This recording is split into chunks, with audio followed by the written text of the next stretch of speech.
Good morning for first grade. I am excited to share one of my favorite artists with you today. It's a man named Wayne Thiebaud, and he has just some really cool, unique pictures. He was part of an art style called pop art. Can you guys say that, pop art? What do you think pop art has, what do you think pop art is? Do you think it has to do with pop cans or pop rocks or pop music? Kind of a little bit to do with pop music, but the rest of it, nothing to do with soda pop. What it actually comes from is the word popular. Because at the time that pop art became famous, a lot of art was really hard to understand. It was maybe just random colors and shapes, or it was pictures that didn't make any sense, or it was just weird. And most people didn't really like that kind of art. It wasn't something they wanted to look at all the time. And so pop art was pictures that everybody knew what it was, everybody could enjoy it. It was bright colors, and it was stuff that everybody could look at right away and knew what it was. And Wayne Thiebaud liked to do a certain kind of art, a certain kind of thing in his art.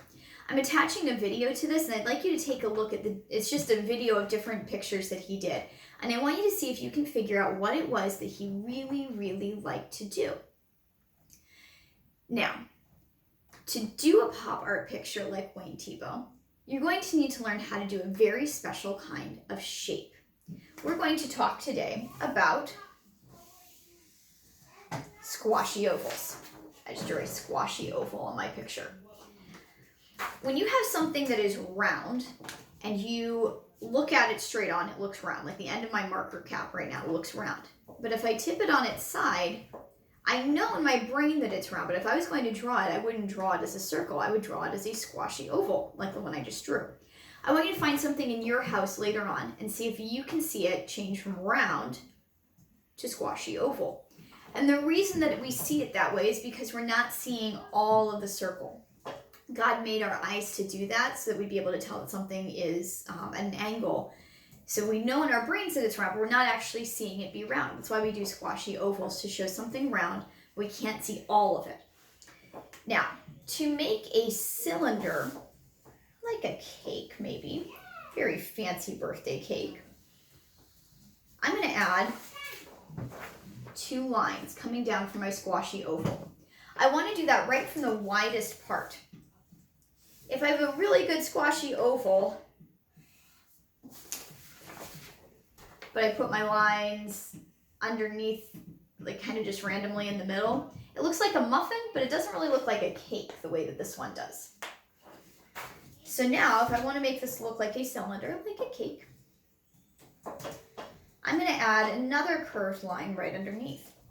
I don't want that line to be straight because it's still curved on the bottom. There's another circle we can't see right here. A lot of times when we draw cakes, when we draw cylinders in first grade, the temptation is to make this line straight, just like this. This kind of looks like, I don't know, a mushroom maybe? But this one looks a lot more like a cake. So my 3 ingredients to make this cake: squashy oval, 2 lines coming straight off of the very widest parts, and a curved bottom. Now I could go through and add some wavy lines to show the icing. I could write maybe make a flower on this. I could make a plate. There's all kinds of things you could do. Now in your packet, I've given you some light colored crayons. You do not have to use only those crayons. I just wanted to make sure that you had some light pastel-y crayons. If we were in my art room to do this, we'd use something called pastels, oil pastels, which are super, super messy, which is why I was not sending them home with you. But they make a really, really cool looking color. It's usually the first time we use pastels. So mom and dad, if you're watching this with your child and you have pastels at home that you are okay with your child using, would like to walk them through that, you are absolutely more than welcome to use that on this project. You may also use other kinds of crayons, but I would encourage you, try to stick with light colors. If you watch the video, you're going to see that Wayne Thiebaud used a lot of white, pale pinks, pale greens, grays, pale yellows. So try to stick within that color range that you would see in the video.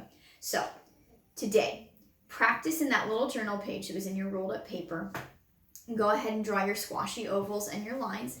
If you would like to take a break after that, after you finish that little half sheet of paper, you can, and you can work on your project later. Or if you're feeling really excited about it, you know exactly what you want your dessert to look like, go ahead and start your dessert project. I'll have a little challenge for you next week, but I wanted to plan for you to have a couple of weeks to work on this just in case you really wanted to take your time. Have fun. Let me know if you have any questions. I will look forward to seeing your artwork. Please make sure you send it to me.